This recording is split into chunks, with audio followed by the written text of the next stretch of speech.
How you are in the world matters. Overwhelm is inevitable and optional. It's time to listen up and make it optional for you. Hello, welcome to this week's episode. This week I want to talk about fear and overwhelm. So I'm not really talking about fear as in you're about to be eaten by a bear, although it feels like that. But in the West, in modern society, we're not about to be eaten by bears. Although that does remind me that my son and his girlfriend did actually have a meeting with a bear a couple of years ago. So I guess it's possible that you could actually have an altercation with a bear, but that's not what I'm talking about. I'm talking about the fear that gets in the way and paralyzes us, even though it's not actually a bear. It just feels like a bear. So the stuff that stops us doing what we really, really want to do, that kind of fear, you know what I'm talking about. So if you're an entrepreneur, it could be too scared to do live video, even though you know that live video is the way to connect with your audience. That's a really, really, really common thing. I've really struggled with it, and now I'm okay. I'm just getting on with it.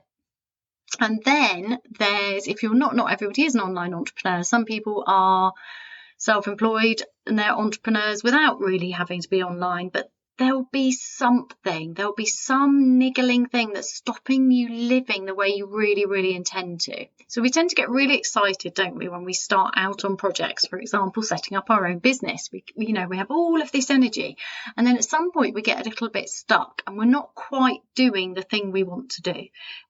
Our business isn't growing in the way we want to. And it can be because actually we're not entirely sure that we should be doing it. There's this like niggling bit that's saying, who am I to dare to want this enormous life?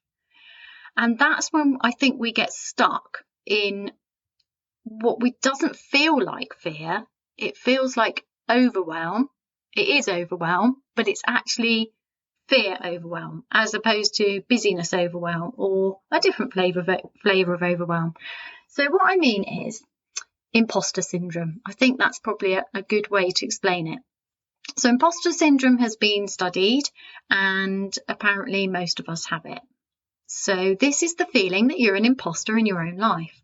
So when we start to do something and we think we're going to get used to being it, do you know what I mean? So for example, when I trained to be a teacher, when you start teaching, you have to pretend that you're a teacher. So the first time you teach, you're not qualified, because you can only learn to teach by being an unqualified teacher. So you're being supervised, but the kids think that you're a teacher. You're introduced as a teacher. Oh my God, it's terrifying. I still remember the first day, my heart was beating really quickly. My palms were sweating. It was really, really scary. So to start with, you pretend to do it, then you qualify and become it. But what's really interesting is even getting really good at doing it, there were still days when I felt like somebody was going to come along and go, you're not really qualified. You're not really good at this. You're not really a teacher. And that is really common for a lot of people, for a lot of us. And I realised recently that I was getting it a lot. I was getting a lot of this overwhelm caused by the fear that I'm about to be found out, that actually I'm a fraud.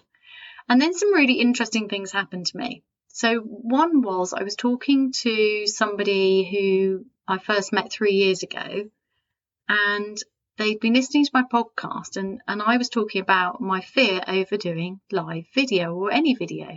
And he said to me, but Heidi, you podcast, why would you be worried? Why would you feel like a fraud getting out there? And that was really interesting. So, and I've had that a few times where people reflect back to me that they see me as somebody who has no fear about getting out there, who is behaving as if I don't have imposter syndrome, and is doing something that they daren't do. So therefore, I must be kind of braver or just like really comfortable. And then so why would posting on social media to reach the people I want to work with be a problem? Because I'm a podcaster. And that was really interesting to me. And I thought, well, I don't feel like an imposter podcasting. Why is that then? It's really weird, isn't it? And it's because I don't know why. To me, podcasting is just, it's nice. I get to have a little chat with you. I guess I don't see it as a perfect thing. I see it as I'm just kind of exploring my ideas for you, trying to help you. I'm thinking about you. Maybe that's it.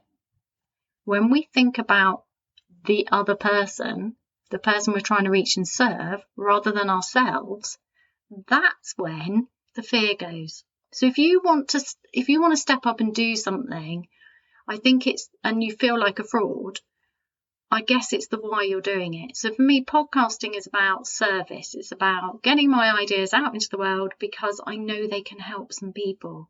And I want to reach those people. And this is a really easy way for me to do it because I chat into my lovely snowball mic, which I still think's really friendly. It reminds me of R2-D2. And then I just do a little bit of editing, and then Buzzsprout buzzes it out all over the world, and then people contact me and go, Heidi, that episode you did, it was just so good to hear your voice, or it was just so nice, it was like you were just having a chat with me. And it's just really, to me, it's just a pleasure. It's just really, it's a gift, and I absolutely love doing it. So I don't feel like an imposter podcasting because it's not about me. I don't see it as, it's not about me, it's about you. And that to me, there's a key there. If you want to stand up and do something really scary, like use this wonderful opportunity of the online space to share your gifts with the world and create a business and life that works for you, then, but you feel like you shouldn't, you're not good enough, other people are better, other people are ahead of you, or you've been doing it for a while and you still feel like somebody's going to come along and tap you on the shoulder and go, you shouldn't be in the online space, you don't belong here, you're not good enough, you're an imposter, you're pretending. If you feel like that, that's really common.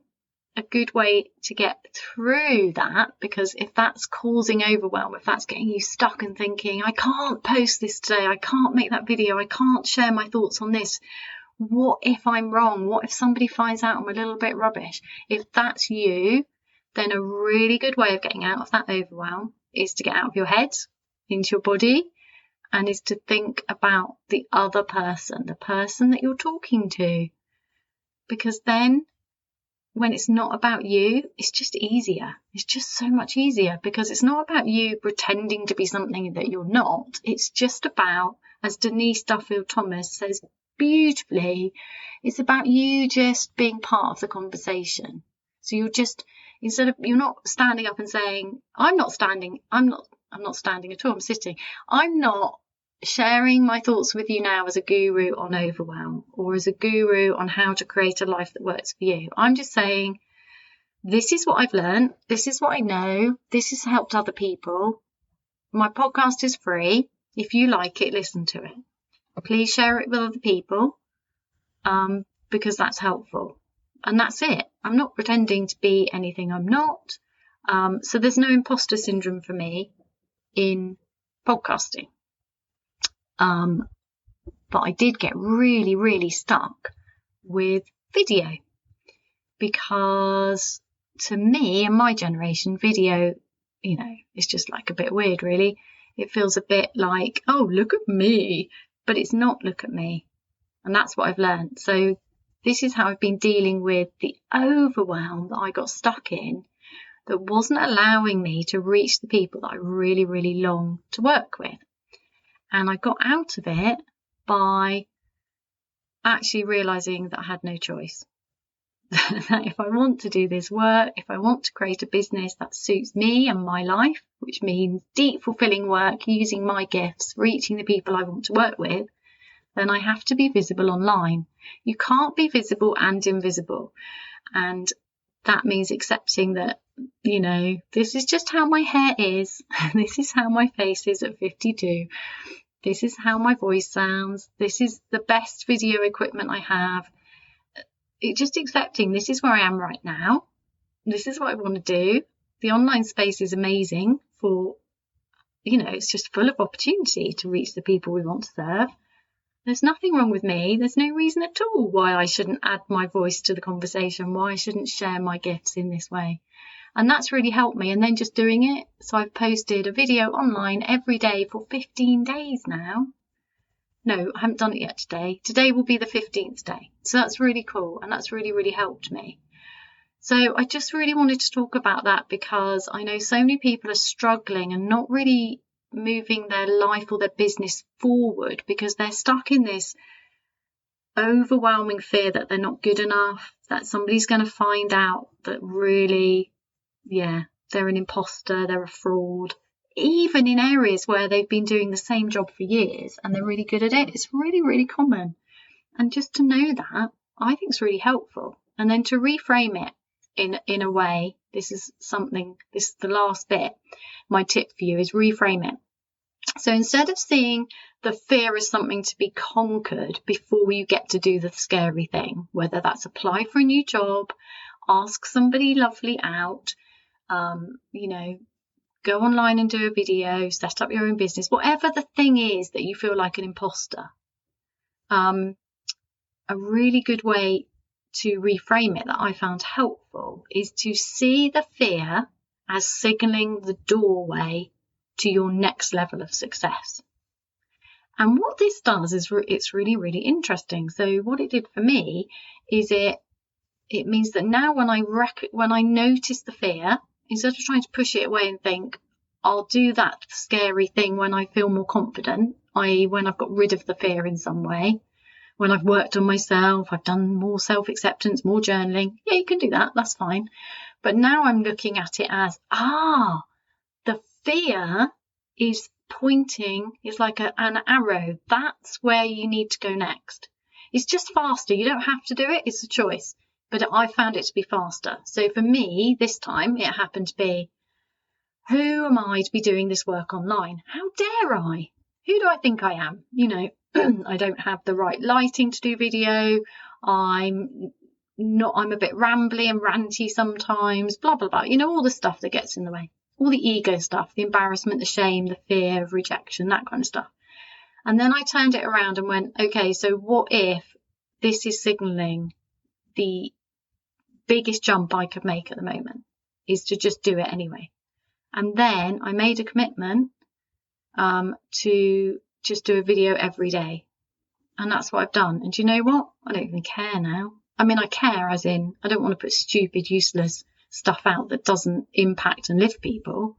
It's really important to me that it helps and it inspires and it, gets you further on in your journey. But I don't really, my hair is my hair. I love my hair, but it is interesting. Every day it looks pretty much like a hedge backwards, regardless of what I do. And that's just the way it is. But, and some days I think, God, I look 10 years older than I did yesterday. And, but that's not important. And what's been really joyful for me is, first of all, I've gained a huge amount of confidence by stepping through that fear and doing it anyway. And secondly, and so excitingly, more people are messaging me saying, I watched your video or I read your post and that's me. Can you help me?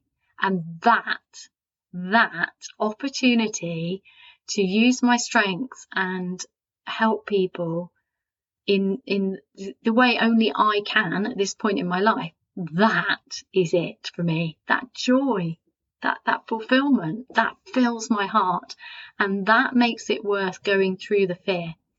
So if you're stuck in overwhelming fear, or if you're stuck in overwhelm and you're really frustrated because you're not quite doing the thing that you really long to do because you daren't, see if it's fear.